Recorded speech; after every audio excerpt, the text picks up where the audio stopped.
अगर हम body building की बात करें तो मोस्टली बॉडी बिल्डिंग को माना जाता है कि it's a meat eater sport, कि आपको बहुत चिकन मीट फिश खाना पड़ता है। लेकिन आई गेस उसका जो एक बहुत बड़ा रीजन ये है क्योंकि बॉडी बिल्डिंग प्रेडोमिनेटली एक वेस्टर्न स्पोर्ट है, बहुत से लोग वेस्टर्न एथलीट्स को फॉलो करते हैं और वहाँ पे मीट ईटिंग कल्चर बहुत ज्यादा है। हमारी country mostly a vegetarian country, per capita meat consumption हम पूरे देश या पूरी दुनिया में सबसे कम हमारी कंट्री में ही है।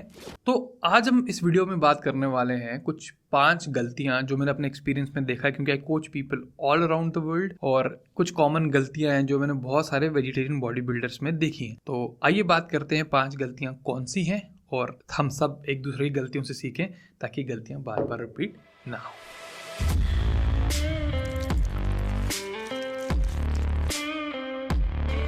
कुछ साल पहले आई गेस जो तरुण गिल हैं उन्होंने एक इंटरव्यू किया था जो हमारे देश के IFBB प्रो बॉडी बिल्डर हैं वरिंदर सिंह घुमान, उनके साथ। और तब मेरे ख्याल से घुमान पाजी ने एक बात बोली थी कि वो दिन का 1 से 1.5 डब्बा वे प्रोटीन का खा जाते हैं। मेरे पास एक एग्जैक्टली कैसे क्लाइंट हैं जिन्होंने ऑलमोस्ट ऐसी बेवकूफी की थी कि उन्होंने शायद वो बहुत इंस्पायर्ड थे वरिंदर पाजी से कि इज अ प्योर वेजिटेरियन गाय, होना भी चाहिए क्योंकि बिल्कुल प्योर वेजिटेरियन है। और मेरे ख्याल से उनका stage weight if I am not wrong 130 kilo के आसपास है। तो ऑफकोर्स उनका ऑफ सीजन वेट कहीं ज्यादा होगा, मतलब he is a massive dude और प्योर वेजिटेरियन है। और उन्होंने सबको बता दिया कि actually being a pure vegetarian you can also be like really big and huge. लेकिन प्रॉब्लम क्या है? देखो, 2 टाइप की प्रॉब्लम्स है। पहले आप किसी को भी अगर वेजिटेरियन बॉडी बिल्डिंग वैसी थोड़ी छोटी कम्युनिटी है as compare to the non veg bodybuilding, तो इसमें कोई बहुत अच्छा करता है तो सारे लोग जो वेजिटेरियन बॉडी बिल्डर्स होते हैं they start following that guy blindly. अब ये उस इंटरव्यू में तरुण ने भी बात बोली कि डोंट फॉलो दिस, और मेरे ख्याल से वरिंदर पाजी ने भी बात बोली थी कि डोंट फॉलो इट, क्योंकि of course he is a professional guy. Don't try to copy him.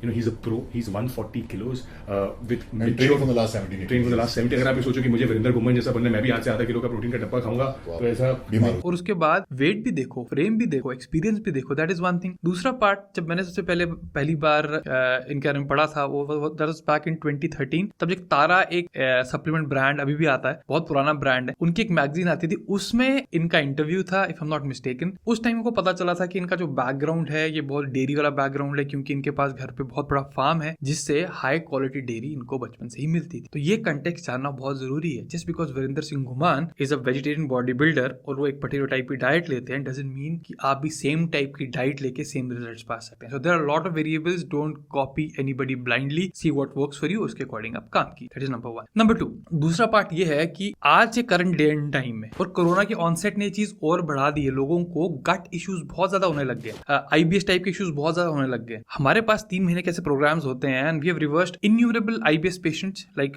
Last year और इस टाइम पे भी। और जो IBS डायरिया वाला है वो बिल्कुल रिवर्सिबल हो जाता है, और जो कॉन्स्टिपेशन वाला है उसमें we have like 70 to 80% success rate. तो the point I am trying to make here is, मुझे अक्सर क्वेश्चंस आते हैं कि भैया IBS वाले कौन सा प्रोटीन लें, कौन सी डाइट लें। अगर आपको IBS है, अगर आपको कोई भी डाइजेस्टिव इश्यूज हैं, तो सबसे पहले उनको ठीक करना जरूरी है। एक बात बताएं, अगर आपके पास एक गाड़ी है, मुझे गाड़ी का एग्जांपल देना बहुत पसंद है क्योंकि सबको समझ आ जाता है। अरे आपके पास गाड़ी है, गाड़ी को रेस में दौड़ाना है, पहले उसका सिस्टम ठीक करना पड़ेगा ना, इंजन ठीक करना पड़ेगा ना, उसके बिना उसको दौड़ा नहीं सकते। तो अंडरस्टैंड, बॉडी बिल्डिंग न्यूट्रिशन की बहुत बड़ी गेम है। न्यूट्रिशन में आपका डाइजेस्टिव सिस्टम बहुत बड़ा एक वेरिएबल है। जब तक वो ऑप्टिमाइज नहीं होगा तब तक कुछ फायदा नहीं। आप कितना महंगा प्रोटीन ले लो, कितने महंगे सप्लीमेंट्स ले लो, कितनी मर्जी डाइट ले लो, कुछ भी नहीं होने वाला। तो repair that part first. Next, number 3 part, vitamin B12 जो है ये ओवरऑल एनर्जी प्रोडक्शन में, फील में, बहुत सारी चीजों में बहुत सारी इसका रोल प्ले करता है। और बहुत सारे वेजिटेरियन लोगों में और स्पेशली उन लोगों में जिनको पेट के इश्यूज है, मैं विटामिन B12 की कमी बहुत ज्यादा देख रहा हूँ। Rather vitamin B12 erectile dysfunction के साथ भी एसोसिएटेड है। तो इन केस अगर आप कंफ्यूज्ड हैं कि आपको है कि नहीं है, get a vitamin B12 test done.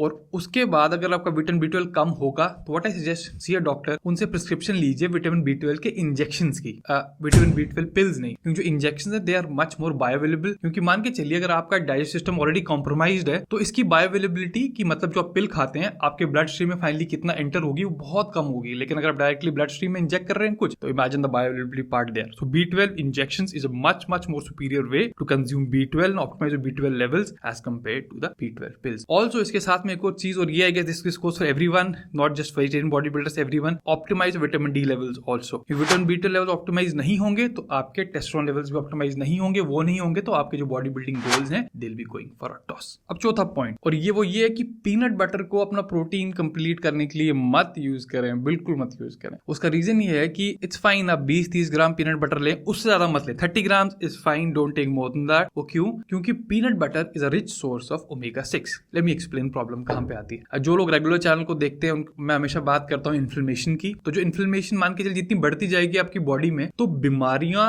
होने का सिस्टम, इंजरीज होने का सिस्टम उतना बढ़ता जाता है। तो you don't want inflammation to go up. और ये कैसे जाती है? जब ओमेगा 3 कम होता है, ओमेगा 6 ज्यादा होता है। One of the reason, one of the pathway जिससे इन्फ्लेमेशन बढ़ती है। और मित्रों, जो हमारा पीनट बटर है that is a rich source of omega 6। So peanut butter को बहुत हेल्दी फैट माना जाता है। I disagree with that part. मतलब थोड़ा बहुत इज फाइन, लेकिन जो ओमेगा 6 कंटेंट है पीनट बटर का दैट्स नॉट वेरी गुड। तो इसलिए इन्फ्लेमेशन बढ़ाने में ये हेल्प कर सकता है। ऑलरेडी अगर आप इन्फ्लेम्ड स्टेट में हो 30 ग्राम तक it's fine, but don't go overboard the peanut butter के। सोचा 30 ग्राम में 9 से 10 ग्राम प्रोटीन होता है, जिनके 100 ग्राम लेते हैं। People who have been doing that, मैं एकदम स्टॉप कर देता हूँ कोई चीज करने से, क्योंकि इससे इन्फ्लेमेशन बहुत बढ़ेगी और it's going to get you in a disease state which is not very optimal for health purposes या फिर बॉडी बिल्डिंग पर्पस। अब मेरा लास्ट पॉइंट वो ये कि जब आप बॉडी बिल्डिंग करेंगे तो वे प्रोटीन ऑफ कोर्स एक इंपॉर्टेंट पार्ट रहता है, खासकर वेजिटेरियन बॉडी बिल्डर्स के लिए। तो आई वुड से फ्लेवर्स के दीवाने मत बनिए, क्योंकि जो भी फ्लेवर्स हैं सब आर्टिफिशियल हैं। तो आई वुड से कि जैसे कोई चीज स्टीविया से फ्लेवर्ड हो तो ज्यादा बेटर ऑप्शन, कुछ में कोकोआ डाला हो, नेचुरल फ्लेवर्स हैं तो ज्यादा अच्छा ऑप्शन, या फिर अनफ्लेवर्ड लीजिए। तो ये दो ऑप्शन आपके लिए सबसे अच्छे रहेंगे कि जब भी अपना प्रोटीन शेक लें, अनफ्लेवर्ड और नेचुरली फ्लेवर्ड। आर्टिफिशियल फ्लेवर्ड से दूर रहें, क्योंकि होते भी बहुत स्ट्रॉन्ग है। और जब बहुत स्ट्रॉन्ग फ्लेवरिंग्स होती हैं, लेट्स से कि आप प्रोटीन एक दिन तो लेंगे नहीं, सालों साल लोग लेते हैं, खासकर वेजिटेरियन बॉडी बिल्डर जो होते हैं, तो दैट कैन